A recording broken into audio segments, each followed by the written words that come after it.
উত্তাল বাংলাদেশে অব্যাহত রক্তক্ষরণ। ব্যাপক ছাত্র আন্দোলনের জেরে বৃহস্পতিবার দেশজুড়ে 19 জনের মৃত্যু হয়েছে বলে সে দেশের সংবাদ মাধ্যমের দাবি। জানা গিয়েছে, মৃতদের অধিকাংশই পড়ুয়া। এক সাংবাদিকও রয়েছেন মৃতের তালিকায়।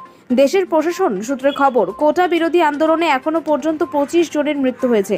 তবে সংবাদ সংস্থা এএফপির মতে সংখ্যাটা 32। গত সোমবার থেকে ভয়ঙ্কর আকার নিয়েছে বাংলাদেশের কোটা বিরোধী ছাত্র আন্দোলন। দিনভর একাধিক অশান্তির ঘটনা ঘটে চলেছে।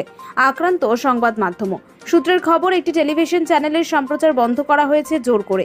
মোবাইলে ইন্টারনেট বন্ধের প্রতিবাদে বৃহস্পতিবার সন্ধ্যে থেকে একটি সংস্থায় মূল কার্যালয়ের সামনে অবস্থান বিক্ষোভ শুরু করেছে আন্দোলনকারীদের একাংশ।